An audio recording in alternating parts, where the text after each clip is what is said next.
Good morning guys, कैसे हैं आप लोग। Welcome back to my channel. तो अभी मॉर्निंग का टाइम है ये, और आज अभी लेके लग गया हुआ है सोफ़ा साफ़ करने के लिए। ये वैक्यूम क्लीनर है ना, मेरे पास काफ़ी टाइम से आया हुआ था, लेकिन मैंने कभी भी ना इसको रिव्यू ही नहीं किया। तो ये मैं बहुत जल्दी रिव्यू कर दूँगी। काफ़ी वक्त से मेरे पास अंदर रखा हुआ था, लेकिन मैंने इसको ना यूज़ किया था और ना रिव्यू किया था। तो अभी मैं पहले इसको यूज़ करूँगी कुछ दिन, फिर आपको मैं इसका रिव्यू दूँगी कि कैसा है। तो अभी को ना ये पापा ने सिखा दिया था। पापा जब से आए हैं ना, कई बार इस वैक्यूम क्लीनर को यूज़ कर चुके हैं। होता है ना, मुझे इतना टाइम नहीं मिलता, लेकिन पापा आए तो मुझे बोले ये इतने टाइम से पड़ा हुआ है तो उसको यूज़ तो कर। तो मैं कहा पापा मुझे तो यूज़ करना ही नहीं आता। फिर पापा ने ही सिखाया मुझे, मैंने अभी को सिखाया। तो बस देखो ये सुबह सुबह लग गया हुआ है। बच्चों को ऐसे छोटे छोटे से काम दे दो ना, तो बच्चों का मन भी लगा रहता है और थोड़े से बच्चे एक्टिव भी रहते हैं। काफ़ी अच्छा वैक्यूम क्लीनर है वैसे, ये बहुत अच्छे से सोफ़े की और सब चीज़ों की सफाई कर देता है। पापा ने मुझे करके दिखाया। एक एक गंदगी का टुकड़ा, मतलब पीस छोटा छोटा सा भी निकल जाता है, धूल भी निकल जाती है, और बहुत अच्छा लगा मुझे, बहुत ही बढ़िया लगा। और अभी व्लॉग ऑल्टरनेटिव डे आ रहे हैं। कुछ लोग लिख रहे हैं कि दीदी रोज़ व्लॉग क्यों नहीं डाल रहे, तो अब मैं ट्राई करूँगी रोज़ व्लॉग डालने का। ऑलमोस्ट रोज़ डालूँगी अब से, ऐसा सोच रही हूँ मैं। एक्चुअली एडिटिंग का वक्त नहीं निकाल पाती ज़्यादा, मम्मी पापा के साथ एंजॉय करती रहती हूँ, और बच्चे भी हैं और विवेक का भी केयर करना है। अभी अभी इतना बड़ा ऑपरेशन हुआ है उनका, तो उनकी भी केयर करनी होती है। बस इसी वजह से मैं रोज़ नहीं डाल पा रही हूँ। लेकिन एक बार मेरा रूटीन थोड़ा सेट हो जाए, विवेक पूरी तरह से ठीक हो जाए ना, फिर मैं फिर से पहले की तरह हमेशा रोज़ व्लॉग डालूँगी। ठीक है, थोड़ा सा टाइम आप चला लो, जैसे आप मुझे कोऑपरेट कर ही रहे हो, बस इस तरह से कोऑपरेट कर लीजिए। तो अभी यहाँ पे थोड़ी थोड़ी सी गर्मी होने लगी है गुजरात में। आई थिंक सभी जगह पे होने लगी होगी। मुझे कमेंट करके बताइएगा कि क्या आपके सिटी में गर्मी पड़ने लगी है, क्योंकि हमारे यहाँ तो काफ़ी होने लग गई है। दोपहर में तो बहुत हो जाती है, शाम होते होते फिर ठंडक हो जाती है, क्योंकि हम लोग कोस्टल एरिया में हैं, जहाँ पे सी बीच पास में होता है, वहाँ शाम को थोड़ी ठंडक हो जाती है। हम लोग साउथ गुजरात में हैं, तो यहाँ शाम को एकदम ठंडा वाला बढ़िया वाला वेदर हो जाता है, तो इसीलिए हमें इतना गर्मी शाम को नहीं लगता है। क्या क्या डाला है बेसन में? नमक, हल्दी, मुझे मत दिखा, तू यही देख। नमक, हल्दी, अजवाइन, गरम मसाला, धनिया और हरी मिर्च की ये है, ये हरी मिर्च के अच्छा, ये पकोड़े बन रहे हैं आज सुबह सुबह भाई, पकोड़े बन रहे हैं। प्याज, हरी मिर्च और पालक के पकोड़े, प्याज के पकोड़े, हरी मिर्च के पकोड़े और पनीर के पकोड़े। वाह, आज तुम्हारी ट्रीट हो गई है। ऋषि गुड मॉर्निंग करो बाबू। तो ये सारे पकोड़े बन रहे हैं आज हमारे यहाँ। ब्रेकफास्ट लंच एक साथ हो रहा है। पनीर, प्याज, हरी मिर्च, पालक पकोड़ा प्लस ढोकला। तो ये है पनीर, पकौड़ी बनानी, ये चटनी है। चटनी बना दी मम्मी ने। चटनी का तो आपने सुन लिया ना मम्मी ने क्या क्या बोला। इसी में मम्मी ने बेसन परात में कर लिया। कह रही थी मैं इसी स्टाइल से घोलती हूँ, इसमें अच्छी तरह से घुल जाता है। और मम्मी का एक स्पेसिफिक स्टाइल है घोलने का, तो आप आगे वो भी देख लीजिएगा। जब मैं यहाँ से कभी फ़ोन करती थी और मम्मी बोलती थी ना कि पालक के पनीर के पकोड़े बनाए थे, तो बड़ा मुँह में पानी आता था। तो आज मम्मी बोली ला मैं तुझे बना के सबको खिलाती हूँ।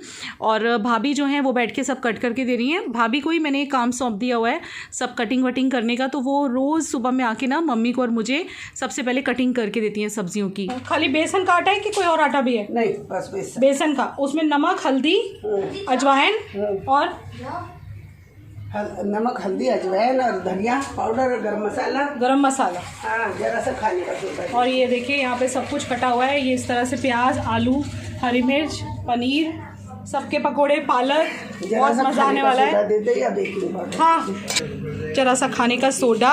ये ऑप्शनल है ना मम्मी? हाँ। डालना है तो डालो, नहीं तो स्किप कर सकते हैं। हाँ। ठीक है।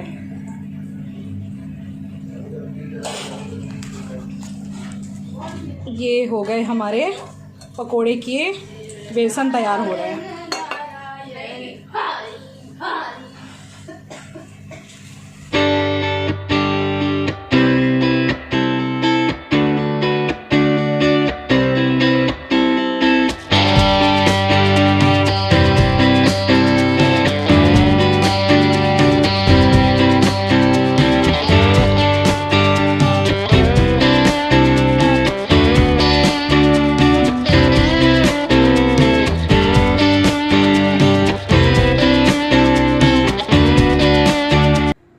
सबसे पहले मम्मी ने ग्रीन चिली, जो बड़ी वाली मिर्ची आती है ना, उसके पकोड़े बनाने शुरू किए थे। पहला उन्होंने वो निकाला बना के, इसके बाद मम्मी बना रही है प्याज और पनीर के कंबाइंड। और ऐसे ही करती हैं ये। मुझे कह रही थी कि अभी पालक के भी बनाएंगी, जो कि कट करने के लिए भाभी को दिया हुआ है। तो पालक के पकोड़े मैंने कभी भी नहीं बनाए, फर्स्ट टाइम मैं इनके हाथ का खाने वाली हूँ। पकोड़े बनते हुए देख के आप सबके भी मुंह में पानी आ रहा होगा, और मेरे मुंह में फिर से वॉइस ओवर करते करते पानी आ रहा है। बहुत ही यमी और डिलीशियस बनाती हैं ये, क्योंकि जब भी कभी मैं यहाँ से फ़ोन करती थी और ये कहती थी ना, मुंह में पानी आ जाता था। मैंने कहा मम्मी आज तो बस खिला ही दो आप। तो वैसे ये जब से आई थी कह तो रही थी कि मैं बनाऊँगी, एक दिन बनाऊँगी, लेकिन आज बोली चलो बना देती हूँ। विवेक का भी थोड़ा सा मन करा था टेस्ट चेंज करने का, और डॉक्टर ने उनको परमिशन दी है। उन्होंने फ़ोन पर परमिशन लिया है कि क्या मैं पकौड़े खा सकता हूँ, तो डॉक्टर ने बिल्कुल बोला हाँ बिल्कुल खा सकते हैं आप। विवेक बिल्कुल बेटर है अब, बिल्कुल उनको कोई भी तकलीफ़ नहीं है। बस अभी देखते हैं कि उनका वो स्टोमा बैग कब निकलेगा, वही इंतज़ार मम्मी पापा भी कर रहे हैं, क्योंकि पापा को भी एक्चुअली इनकम टैक्स रिटर्न वगैरह फ़ाइल करनी है वहाँ जाके। तो पापा भी बोल रहे हैं कि अब कुछ दिनों में हम जाना चाहेंगे, लेकिन मैं उन्हें मना ही कर रही हूँ कि नहीं आप रहो रहो रहो। मेरा दिल सुनते ही भारी हो जाता है, जब भी वो जाने की बात करते हैं ना, मेरी एकदम से जान सी निकल जाती है। मन ही नहीं कर रहा है कि मैं इन्हें यहाँ से एक बार भी जाने दूँ। एंड आप लोगों से भी मैं हाथ जोड़ के माफ़ी मांगना चाहूँगी। बहुत टाइम से, जब से विवेक बीमार हुए हैं, मैं किसी के भी कमेंट्स को रिप्लाई नहीं कर पाती हूँ, हार्ट भी नहीं दे पाती हूँ। उसके लिए मुझे क्षमा कर दीजिएगा। बिल्कुल भी वक्त नहीं निकाल पा रही हूँ मैं। कभी कभार पढ़ ज़रूर लेती हूँ, लेकिन वक्त ही नहीं मिलता कि मैं रिप्लाई कर सकूँ, तो मुझे माफ़ कर दीजिएगा। आई होप यू अंडरस्टैंड कि भाई घर में थोड़ा सा मॉम डैड भी हैं, और विवेक की भी थोड़ी अभी ऑपरेशन हुआ है, तो उनका भी ध्यान बहुत रखना पड़ता है हर चीज़ का। तो बस इसीलिए तो यहाँ फाइनली हमारा नाश्ता तैयार हो गया है, और यहाँ पे इन लोगों को मैंने कहा आप लोग शुरू करो गरम गरम पकौड़ियाँ खाना। तो पापा भी आ गए हैं, और साथ में चटनी है, हरी सॉस है, और पापा शुगर फ्री का चाय पीते हैं, क्योंकि मैंने आपको शायद बता ही दिया हुआ है ना कि मम्मी पापा डायबिटिक हैं, तो इसीलिए। और यहाँ पे मम्मी बना रही हैं पालक के। तो देखो जो उन्होंने बेसन घोल के रखा था ना, बस वो कटे हुए पालक में दूसरी एक थाली ले ली है। वो बोल रही थी मुझे थाली और परात में करने में बहुत ईजी पड़ता है, उसी में वो बेसन का घोल थोड़ा थोड़ा चिपका दिया ऊपर से ना, मतलब लपेट दिया पालक के ऊपर, और बस उसी बेसन के घोल में मम्मी ने पालक को डाल के और उसको कढ़ाई के अंदर डाल दिया है। तो ये बन रहे पालक पकोड़े। सबके पालक पकोड़े बनाने के अपने अलग स्टाइल होते हैं, पर मम्मी इस तरह से बनाती हैं। और जब ये मैंने टेस्ट किया, क्योंकि वॉइस ओवर तो बाद में हो रहा है, ओ माय गॉड बहुत यमी था। आप लोग भी इस तरह से पकोड़े बना के खा सकते हैं जिस तरह से मम्मी बना रही हैं। तो बस इसीलिए जब भी कुछ मम्मी अच्छा बनाती है मैं आपको शो कर देती हूँ, सो दैट आप भी उस चीज़ को अगर चाहें तो मम्मी की रेसिपी को फॉलो कर सकें। तो जैसे ही पालक पकौड़ी का पहला घान निकला, सबसे पहले हमने गणपति बप्पा को भोग लगाया है, क्योंकि हमारे घर में जब भी कोई बढ़िया चीज़ बनती है, या क्योंकि बाकी का तो प्याज का बन रहा है ना, तो पालक का ही बिना प्याज का बना, तो वो फिर हमने भोग लगाया। और हमारे घर में जब भी कोई अच्छी चीज़ बनती है या मीठा बनता है, तो सबसे पहले हमारे यहाँ पे भगवान के लिए निकाला जाता है, जो कि ऑलमोस्ट सभी के यहाँ निकाला जाता है। तो आज हम पकौड़ियाँ खा रहे हैं ना, तो कोई लंच नहीं होगा शायद हमारा। तो बस अब ये हमारा लंच ब्रंच सब कुछ साथ में है। ये मैं आराम से मम्मी के साथ एंजॉय कर लूँ, फिर आपको जब टाइम मिलेगा तब मिलती हूँ। तो गाइज़ अभी रात का टाइम है, 9:45 बजे हुए हैं, और मैं जस्ट अभी एक अपना शूट फिनिश करके जस्ट बैठी हूँ। 2-3 शूट किए हैं मैंने कांस्टेंट, और मैं कहा चलो बातचीत कर ली जाए। बीच बीच में काम करती रहती हूँ, टाइम नहीं मिलता इतना बात करने का। कभी कभी पूरा पूरा दिन हो जाता है, और ब्लॉग में मैं ऐसे कैमरा के सामने बात ही नहीं कर पाती, टाइम नहीं मिल पाता है ऐसा, क्योंकि मम्मी पापा घर में हैं। तो पहले तो मैं आपको बता दूं कि हमारा खाना वाना हो चुका है, सब डिनर विनर फिनिश है। और जब भी कभी आजकल मुझे इस तरह का कोई मेरा शूट करना होता है, तो डिनर के जस्ट बाद या दोपहर का टाइम यही मिलता है, बिकॉज़ मॉर्निंग में वैसे मम्मी बहुत हेल्प करती हैं, वैसे हाउस हेल्पर्स भी आ रही हैं, बट फिर भी थोड़ा टाइम कम ही मिलता है, बिकॉज़ घर में जब कोई होता है और पेरेंट्स इतने टाइम के बाद आए हैं, तो मैं भी खुद से नहीं जल्दी से बैठती हूँ शूट करने के लिए। या तो दोपहर में जब वो लोग सो जाते हैं, या फिर इस टाइम पे जब उनका खाना वाना हो जाता है, वो लोग टीवी वॉच कर रहे होते हैं, उस टाइम पे मैं अपनी शूट लेके बैठती हूँ। तो आज मैंने काफ़ी सारे शूट किए हैं, 2-3 क्लोथिंग हॉल, और इसके अलावा अभी रात को मैंने शूट किए हैं कुछ कॉस्मेटिक प्रोडक्ट्स, जो आपको टाइम टू टाइम मॉर्निंग के टाइम में मिलते ही रहते हैं वीडियोस, मैं मॉर्निंग में डालती ही रहती हूँ। अभी विवेक जी टीवी देख रहे हैं मम्मी पापा के साथ बैठ के, और थोड़ा मम्मी पापा को ना हल्का सा सर्दी जैसा हो गया था कल से, तो डॉक्टर को भी दिखा दिया गया है, अब दोनों ठीक हैं। मम्मी को बाद में हुआ, सबसे पहले अभी को हुआ था, फिर पापा को हुआ, क्योंकि अभी मम्मी और पापा साथ में सोते हैं। तो आज मैं आपको ना एक कहानी बताती हूँ मेरे पेरेंट्स के बारे में, मेरे पेरेंट्स के स्ट्रगल के बारे में, बिकॉज़ मेरे पेरेंट्स के बारे में मैंने हार्डली कभी अपने बारे में ज़रूर बात की है कि भाई उन्होंने हमें कब एक्सेप्ट किया और कब उनसे हमारे रिलेशन बने शादी के बाद, लेकिन कभी मैंने ये नहीं बताया कि उन्होंने अपनी लाइफ में कैसे वो अपनी लाइफ को जिए हैं।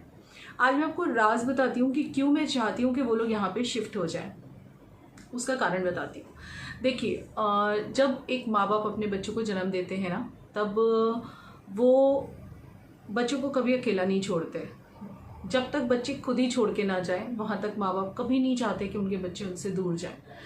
लेकिन जब बच्चों का अपना घर बस जाता है या शादियाँ हो जाती हैं या पढ़ाई के लिए निकल जाते हैं, तब एक मजबूरी हो जाती है जिसमें पेरेंट्स अपना स्वार्थ ना देख के उनकी ज़िंदगी देखते हैं और उनको जाने की परमिशन देते हैं।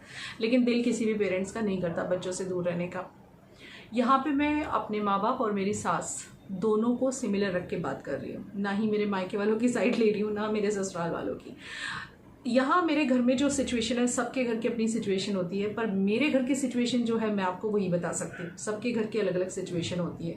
कहीं पे सास साथ में रहना चाहती है लेकिन बच्चे नहीं रखना चाहते, कहीं पे सास ही खुद नहीं रहना चाहती, कहीं पे हालात ऐसे हो जाते हैं कि डिफरेंस ऑफ ओपिनियन इतना हो जाता है कि साथ में रहना पॉसिबल नहीं होता। मेरा ऐसा मानना है, मैं पर्सनल जो मेरा वो है बोलने का, वो ये है कि ठीक है आपकी नहीं बन रही है तो आप भले बाजू बाजू में रह लो। मतलब होता है ना, हम जब एक घर में रहते हैं, कई बार लाइफस्टाइल, कई बार थिंकिंग, कई बार जो हमारा रूटीन होता है वो मैच नहीं होता। तो उस कंडीशन में हम क्या कर सकते हैं कि एटलीस्ट बाजू के फ्लैट में, नीचे के फ्लैट में, या बाजू के घर में, या ऊपर नीचे, जैसे डुप्लेक्स घर होते हैं जो बंगला टाइप या कोठी टाइप होती है जिसमें नीचे एक पोर्शन ऊपर एक पोर्शन होता है, वहाँ पेरेंट्स के साथ रहा जा सकता है क्योंकि फ्लोर अलग होती है ना, तो प्रॉब्लम नहीं आती। तो मेरे माँ बाप के बारे में बताने से पहले मैं आपको ये बता दूँ, क्योंकि ये क्वेश्चन अराइज होगा मेरे ऊपर, इसलिए मैं आपको पहले ही बता देती हूँ। मेरे गणपति को साक्षी मान के बोल रही हूँ। फर्स्ट थिंग मेरे ससुराल वालों के लिए बोलूँगी, उसके बाद मेरे पेरेंट्स के लिए बोलूँगी, ठीक है। मेरे ससुराल में मेरे ससुर जी अब नहीं है इस दुनिया में। मेरी सास है, मेरे देवर जी हैं, उनकी वाइफ देवरानी, और मेरी ननद है। ननद का घर बसा हुआ है, वो अपने पति के साथ रहती हैं बॉम्बे में। उनसे मेरी बातचीत वगैरह भी होती है। और सास के साथ संबंध मेरे क्यों बिगड़े हैं ये मैं दोबारा नहीं बताऊंगी। कुछ दिन पहले मैंने एक वीडियो बनाया था जिसमें मैंने बताया था कि वो आधे घंटे के लिए आई थी, तो लोगों ने मुझे कई बार पूछा भी कमेंट सेक्शन में। मुझे उसके कमेंट सेक्शन को ऑफ कर देना पड़ा क्योंकि मैं हर एक के उल्टे सीधे बातों का जवाब नहीं देना चाहती थी, ना ही मैं ये सब पढ़ के डिस्टर्ब होना चाहती थी। तो कुछ लोगों ने ये पूछा था कि ऐसा क्या हुआ था कि आपके सास से आपके रिश्ते ख़राब हो गए, तो वो उसके लिए वीडियो मैं पहले बना चुकी हूँ, मैं दोबारा नहीं बनाऊंगी। आप मेरे वीडियो लिस्ट में जाके चेक कर सकते हो, मैंने पूरा कुछ खुल के बताया हुआ है मेरे चैनल पे, ठीक है। और हाँ, तो मैं बता रही थी कि इतने लोग हैं मेरे ससुराल में, मेरे देवर, मेरी सास और मेरी ननद ऑलरेडी शादीशुदा हैं और देवर भी शादीशुदा हैं, और मेरी सास जो हैं वो मेरे देवर के साथ बॉम्बे में रहती हैं। अब आप लोग ये ज़रूर पूछना चाहोगे कि जब मैं अपने पेरेंट्स के लिए बड़ी बड़ी बातें कर रही हूँ कि वो साथ में रहने चाहिए, तो फिर मेरी सास के बारे में मैं क्यों नहीं सोचती। तो मैं आपको ये बता दूँ कि बिल्कुल भी ऐसा नहीं है कि मेरे सास के बारे में मैं नहीं सोचती हूँ। मेरा भगवान साक्षी है, इससे ज़्यादा तो मैं कुछ नहीं कह सकती। मैंने बहुत हर जन कोशिश की कि वो हमारे पास रहें, और जब उन्होंने बिल्कुल मना कर दिया कि नहीं मुझे बॉम्बे ही रहना है, मुझे बॉम्बे पसंद है। एक्चुअली उनको बॉम्बे बहुत ज़्यादा पसंद है क्योंकि वो वहीं से बिलोंग करती हैं। पापा के साथ वो बरसों यहाँ थी लेकिन बिलोंग वो वहीं से करती हैं। तो जब उन्होंने बिल्कुल मना कर दिया तो उनको यहाँ तक भी मैंने बोला कि आप यहाँ आते जाते रहो, एटलीस्ट महीने में कम से कम 15 दिन, एटलीस्ट इतना तो आओ। दोनों बेटे हैं आपके, वो भी बेटा है, ये भी बेटा है, तो यहाँ पे आओ, हमें बहुत अच्छा लगेगा। यहाँ तक कि आप ट्रस्ट करें ना करें, क्योंकि बहुत क्वेश्चन उठ जाते हैं ऐसे टाइप के ब्लॉग्स पे कि आप तो झूठ बोल रही होंगी, ये तो वन साइडेड स्टोरी है। इसलिए मैं बोल रही हूँ, गणपति साक्षी हैं, इससे ज़्यादा मैं कुछ नहीं कह सकती। मैं रोई भी हूँ, उनका हाथ पकड़ के ऐसे रोई हूँ कि आप मेरे पास आया करो प्लीज़, इनके पास आया करो, रहा करो बच्चों को, और हमें अच्छा लगेगा। वैसे भी मुझे घर में कोई आता है अच्छा लगता है। देखिए, आप लोग भी मेरे चैनल से इतने टाइम से जुड़े हुए हैं, आपने क्या फील किया? एक पर्सनल भी तो किसी का ही होता है ना कि मेरे घर में काफ़ी लोग आते जाते रहते हैं। जैसे कि विवेक के फ्रेंड बीच में आए थे लास्ट ईयर। ये तो लॉकडाउन की वजह से अब बिल्कुल कोई नहीं आ रहा है, लेकिन जब मैंने चैनल शुरू किया तो कई लोग आए थे। विवेक के दोस्त आए थे अपने बच्चे को लेके। बड़े खुशी खुशी मैं सबका स्वागत करती हूँ, बड़े खुशी खुशी सबके लिए खाना बनाती हूँ। तो मुझे ऐसा बिल्कुल भी नहीं है कि कोई ना आए मेरे घर पे। मैं सोशल हूँ नेचर से, वैसे मुझे अच्छा लगता है कोई आता जाता है तो घर का माहौल बदल जाता है, रौनक सी आ जाती है। हम 4 ही लोग रहते हैं तो जब कोई आता है तो थोड़ा चेंज डिफरेंट लगता है। तो आप लोग अगर ट्रस्ट कर सकते हैं तो करिएगा इस चीज़ पे कि मेरी तरफ से मेरे सास के लिए मेरे दिल के दरवाजे और सब खुले ही थे। लेकिन अब ऐसा भी तो होता ही है ना इस दुनिया में कि कहीं सास ही ना रहना चाहे बच्चों के साथ, उनको ही नहीं रहना है किसी बच्चे के साथ। क्या किसी घर में ऐसा नहीं होता होगा कि 2 लड़के हैं तो उसमें से एक के ऊपर प्यार है, दूसरे के ऊपर नहीं है? हाँ, कुछ रीज़न्स भी हो सकते हैं, अलग अलग रीज़न होते हैं हर एक घर में। जैसे कि हमारा लव मैरिज था तो शायद उन्हें नापसंद आया हो ये, लेकिन अब इतने बरस बीत गए, बातों को छोड़ना चाहिए। जब बेटा बहू दोनों अच्छे हैं, और चलिए जाने दीजिए इस बात को। कहने का सिर्फ इतना मतलब है कि मेरे भाई के वालों के बारे में बताने से पहले मेरे सास के बारे में इसीलिए बताने, ताकि कोई मुझे गलत ना समझे कि सिर्फ मायके की तरफ की बात कर रही है और अपने माँ बाप की चिंता कर रही है, उनकी नहीं कर रही है। ऐसा बिल्कुल भी नहीं है। बहुत कोशिशें की, मैं आपको बोलूँ तो 2000% मैंने कोशिश की है, मैंने और विवेक ने, कि वो हमारे साथ रहें। रहना तो दूर की बात है, वो तो उन्होंने साफ मना कर दिया था, लेकिन फिर हमने कोशिश की कि वो एटलीस्ट आए जाएं। लेकिन आने जाने में भी उनको इंटरेस्ट नहीं था। अभी बहुत मिस करता था, लेकिन वो नहीं आती थी। कितना भी बुलाओ, मैं हर करवा चौथ पर उनको रिक्वेस्ट करती थी मेरे पास आप आओ प्लीज़, मुझे अच्छा लगेगा। नहीं आती, वो तो नहीं आती थी, वो किसी भी करवा चौथ पर नहीं आई। तो अब फिर एक होता है ना, एक टाइम आता है जब ऐसा लगता है कि हाँ भाई किसी को बिल्कुल ही हमारे लिए नहीं है तो फिर छोड़ो, मतलब क्योंकि जितना सोचेंगे उतना दुखी रहेंगे, और दुखी रहना नहीं है, काम करना है मुझे फैमिली के लिए। और विवेक भी अगर ज़्यादा सोचेंगे तो वो भी बीमार होंगे। इसलिए अब हम लोगों ने इतने बरस हो गए, फाइनली बिल्कुल देख लिया कि हाँ भाई हमारे लिए नहीं है, तो फिर छोड़ ही दिया उस बात को। लेकिन हाँ, एटलीस्ट हमें सेटिस्फेक्शन है कि वो दूसरे बेटे के पास हैं, अकेली नहीं है। ठीक है, मेरे संबंध उनसे जब खराब थे तभी भी मैंने विवेक को ये बोला हुआ था कि उनको अकेला तो नहीं छोड़ना है। जब उनका एज हो जाएगा उनको अकेला तो नहीं छोड़ेंगे, चाहे हम ऊपर नीचे घर में रह लें। अगर उनको मैं पसंद नहीं हूँ तो ऊपर नीचे घर में रह लेंगे, लेकिन उनको अकेला नहीं छोड़ेंगे। तो same thing applies to my मायके वाले, मेरे मम्मी पापा। तो मैं उनको अकेला नहीं छोड़ना चाहती हूँ। मैं दिल से चाहती हूँ कि या तो वो यहाँ शिफ्ट हो जाएं, चाहे हम ऊपर नीचे के घर में रह लें, क्योंकि एक साथ रहना तो ये वाला घर अब छोटा पड़ रहा है, क्योंकि इतने टाइम से हम लोग साथ में रह रहे हैं। लाइट भी बढ़ गई देखो इस बात पे। तो थोड़ा सा ना रूम एक कम पड़ रहा है, 3 BHK चाहिए फिर, क्योंकि एक मॉम डैड का, एक बच्चों का, एक हमारा रूम हो। 3 BHK चाहिए, क्योंकि मेरा काम भी चलता है, शूटिंग्स भी चलती हैं।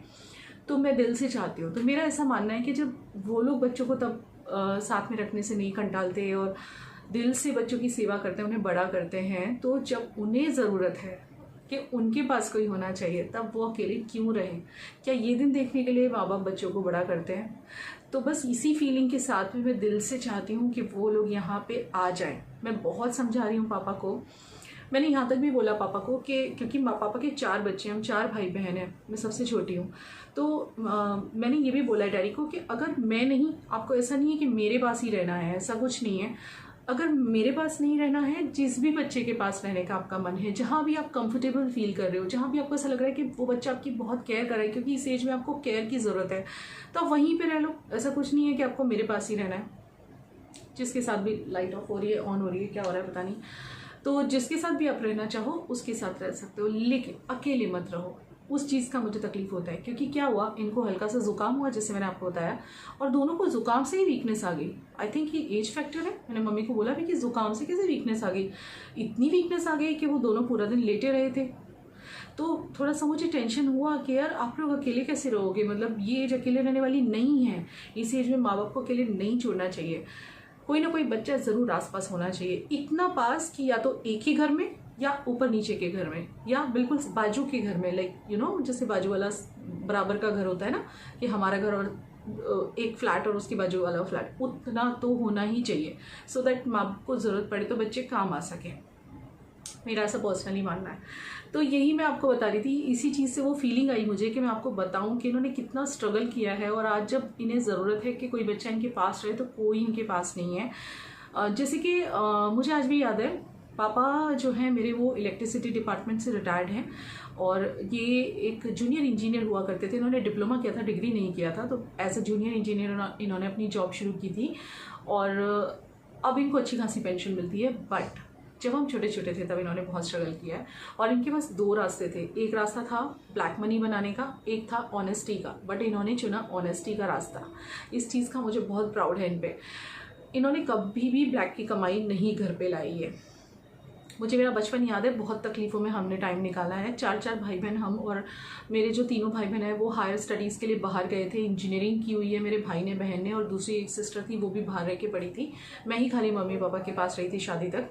तो लाइक इन्होंने बहुत स्ट्रगल देखा है, बहुत स्ट्रगल देखा है, बहुत पैसा खर्च किया इन्होंने बच्चों की स्टडीज़ में। वो टाइम याद है मुझे, ठेले पे से कपड़े ले लेके पहने हैं, जो लारी होती है ना उस पर से शर्ट लेके पापा पहनते थे। तो वो टाइम मुझे याद है जब ये मतलब हम लोग छोटे छोटे से थे, और दीदी और भैया जो थे, भैया इंजीनियरिंग कर रहे थे, दीदी हॉस्टल में पढ़ रही थी। और जैसे मैंने बताया सैलरी कम थी पापा की, और पापा ने गलत रास्ते को नहीं अपनाया, तो सही रास्ते पे तो स्ट्रगल होता ही है, संघर्ष होता ही है। तो उस टाइम पे मुझे याद है मम्मी कई बार अपनी जो एक ऐसी साड़ी होती थी जो कि मम्मी ने बहुत कम पहनी होती थी, सिल्क जैसी या समथिंग लाइक क्रेप मटेरियल जैसी, उसमें से मम्मी 2 फ्रॉक बनाती थी एक जैसे। क्योंकि भैया दीदी थोड़े से बड़े थे, जो मेरी बड़ी दीदी हैं वो उनमें और मुझ में है आई थिंक 10 साल का अंतर, और भैया और मुझ में है आई थिंक 5-6 साल का अंतर, और जो मेरी दूसरी वाली सिस्टर है मुझसे जस्ट बड़ी, उसमें और मुझ में सिर्फ 1.5 साल का अंतर। तो हम दोनों बिल्कुल बराबर के थे, जो चंडीगढ़ वाली दीदी है ना। तो मम्मी उस साड़ी में से 2 फ्रॉक बनाती थी। मम्मी मेरी बहुत टैलेंटेड है, उनको निटिंग बहुत अच्छी आती है, सिलाई बहुत अच्छी आती है, और उसमें से मम्मी 2 फ्रॉक बनाती थी लेस वेस लगा के। एक का डिज़ाइन कुछ ऐसे बना देती थी, एक का डिज़ाइन कुछ ऐसे बना देती थी। डिज़ाइन अलग होता था लेकिन एक ही कपड़े का फ्रॉक होता था और सेम ही लेस होती थी। तो इस तरह से हमने हमारे दिन निकाले हैं। इस तरह से मतलब मेरे माँ बाप ने कितना भी स्ट्रगल किया, मैंने बताया ना, लारी पे से, ठेले पे से कपड़े लेके पापा ने पहने हैं, जबकि चाहते तो वो अच्छे कपड़े पहन सकते थे, लेकिन बच्चों की खातिर उन्होंने इस तरह से कपड़े पहने हैं। मम्मी हमारी एक वक्त था एक साड़ी धोती थी और वो दूसरी पहनती थी और दूसरी सूखती थी। कई बार तो ऐसा होता था, मम्मी ने बताया कि दूसरी सूखती थी वहाँ तक वो वेट करती थी कि साड़ी सूख जाए तो मैं पहन लूँ ना आके। तो बहुत यानी बहुत स्ट्रगल किया है इन लोगों ने, बहुत स्ट्रगल किया है, और बच्चों को किसी काबिल बनाया है स्ट्रगल करके। खाली मैं ही थी, मैं ही हूँ मेरे घर में जो सबसे कम पढ़ी हुई हूँ, लेकिन हाँ चलो एट लास्ट मैंने भी जीवन में कुछ किया एटलीस्ट, और कुछ नहीं तो आप लोगों के दिलों में तो बस ही मैं, इतना तो मैंने किया। तो आज जब मैं इन्हें अकेले देखती हूँ ना तो मुझे तकलीफ़ होती है। मैं आप मेरे रिलेशंस आप सोचोगे, अब कुछ लोग नए लोग जो होंगे वो सोचेंगे अभी तक आप क्या करी थी, सो रही थी क्या। मम्मी ने विवेक को एक्सेप्ट ही नहीं किया था, मुझसे बात ही नहीं करती थी, बिल्कुल मुझसे बात नहीं करती थी। इन्होंने एक्सेप्ट किया है 2019 नवंबर में, जब हम लोग गए थे, जब इनको हार्ट अटैक आया था 2018 में, तब इन्होंने दिल से एक्सेप्ट कर लिया था, बातचीत करनी शुरू कर दी थी। और फिर फाइनली हम लोग घर पे गए थे फर्स्ट टाइम विवेक के साथ 2019 नवंबर में। उसके बाद मैंने 3-4 बार जाने की कोशिश की, लेकिन मैं जा नहीं पाई किन्हीं रीज़नों से। और ये लास्ट हमारा जो ट्रिप होने वाला था इनके जस्ट कैंसर से पहले 26 तारीख को हमारा बुकिंग था, और 21 को हमें कैंसर के बारे में पता चला था। तो फिर मम्मी पापा को आना पड़ा। तो आज जब मैं इन्हें अकेले देखती हूँ और तो मुझे बहुत तकलीफ़ होती है। मुझे ऐसा लगता है कि नहीं, इनके पास कोई तो होना चाहिए, या ये मेरे पास होनी चाहिए, मैं वहाँ होनी चाहिए। अब मैं एकदम से उठ के इसलिए नहीं जा सकती क्योंकि जो इंसान गुजरात में रह लेता है ना, गुजरात इज़ क्वाइट काम एंड यहाँ कोई क्राइम नहीं है, डर नहीं है कुछ, ज़िंदगी बहुत स्मूथ है यहाँ पे। और जहाँ मम्मी पापा रहते हैं मेरठ में, वो थोड़ा सा क्रिमिनल एरिया है, तो हम लोग को आदत नहीं है, अब इतने बरस हो गए यहाँ रहते हुए। तो मैं उनको वही समझा रही हूँ कि आप या तो यहाँ शिफ्ट हो जाओ, या फिर आपने ज़िंदगी में स्ट्रगल किया है, मैंने कहा संघर्ष किया बच्चों के लिए, और आज जब आप लोगों को ज़रूरत है कि कोई साथ में हो, 4-4 बच्चे होते हुए एक भी साथ में नहीं है, तो मैंने कहा उस टाइम पे आप बिल्कुल अकेले हो और इस वक्त ज़रूरत है आपको किसी की। तो उनको समझा रही हूँ मैं कांस्टेंट इस चीज़ के लिए कि आपने इतना संघर्ष किया, अब आप आराम से ज़िंदगी जियो किसी बच्चे के पास। या फिर मैंने ये भी बोला उन्हें कि अगर आपको, क्योंकि वो छोड़ने को तैयार नहीं है जल्दी से अपनी जगह, मैंने कहा फिर ऐसा करो, कुछ टाइम ऐसा करो कि भाई 2-3 महीना मेरे पास रहो, 2-3 महीना दूसरे भाई के पास, दूसरी सिस्टर के पास, मेरे पास, भाई के पास, ऐसे करके रहो। फिर जब जहाँ आपको ऐसा लगे कि हाँ भाई यहाँ हमारा मन लग रहा है, हमें अच्छा लग रहा है, मन लगने की भी बात होती है ना इस एज में, वहाँ सेटल हो जाओ। मेरी तरफ से तो मेरा दिल खुला है बिल्कुल, मैं तो चाहती ही नहीं कि ये लोग यहाँ से जाएं। तो ये है, मतलब मेरे माँ बाप ने बहुत स्ट्रगल किया है। आज आपको मैंने मेरे माँ बाप की स्ट्रगल की कहानी सुना दी, बहुत स्ट्रगल किया है, और भी बहुत बातें हैं, कहाँ तक बताऊँ, बहुत सारी बातें हैं। और मेरा जो ब्रदर है वो गाज़ियाबाद में सेटल है, एक सिस्टर मेरी नोएडा में सेटल है बड़ी वाली, और जो मेरे से जस्ट बड़ी है वो चंडीगढ़ में सेटल है। अब देखो पापा क्या डिसीज़न लेते हैं, मैंने तो बहुत उनको कोशिश की है कि वो यहीं आ जाए मेरे पास। हम लोग एक बड़ा सा घर ले लेंगे, और क्योंकि ये घर थोड़ा छोटा पड़ रहा है, जैसे मैंने बोला रूम थोड़े छोटे मतलब कम पड़ रहे हैं रूम्स इस घर में, क्योंकि अगर मेरा ये काम नहीं होता यूट्यूब का तो फिर भी ठीक था, लेकिन इस काम की वजह से मेरा एक रूम काफ़ी ऑक्यूपाइड रहता है, और स्टोर रूम्स तो घर के सामानों से भरे हुए हैं, और उस रूम में मम्मी पापा होते हैं तो फिर छोटा पड़ जाता है। ड्राइंग रूम में विवेक टीवी देख रहे होते हैं, बच्चे पढ़ रहे होते हैं। तो मेरा तो यही प्लान है कि काश वो आ जाएं और फिर हम लोग एक बड़ा सा घर लेके सब लोग साथ में हमेशा रहें, और देखते हैं फिर क्या होता है, डैडी क्या डिसीजन लेते हैं। चलो अगर मेरे पास नहीं आना चाहें तो एटलीस्ट किसी के पास तो रहें, कोई बच्चा तो उनके पास रहे, उसमें यही चाहती हूँ। और आप लोगों से भी यही कहना चाहूँगी कि अपने माँ बाप को बहुत सारा प्यार करिए, और आप अपनी तरफ से पूरी कोशिश कीजिए कि उनको अकेला ना छोड़ें। लेकिन हाँ, कोई पेरेंट्स होते हैं जो बिल्कुल जानबूझ के अकेले ही रहना चाहते हैं, उन्हें कितना भी समझा लो नहीं समझते, जैसे कि उनमें से मेरी एक सास हैं। और हाँ, आप ये भी बोलेंगे कि वो तो दूसरे बेटे के पास फिर क्यों रह लेती हैं, तो ये क्वेश्चन का जवाब मैं नहीं दे पाऊँगी, बिकॉज़ ये हमें भी नहीं पता चला आज तक, क्योंकि उनका प्यार है थोड़ा उन पर ज़्यादा है, कई घरों में ऐसा होता है, मुझे भी आज तक की बात पता नहीं चली है, जो भी होगा।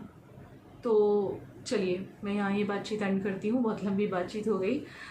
थोड़ा सा बताया आपको मेरे मॉम डैड के स्ट्रगल के बारे में, जो उन्होंने लाइफ में स्ट्रगल किया है। आई होप आप समझेंगे इस बात को, और आपको क्या लगता है वो मुझे कमेंट सेक्शन में बताना।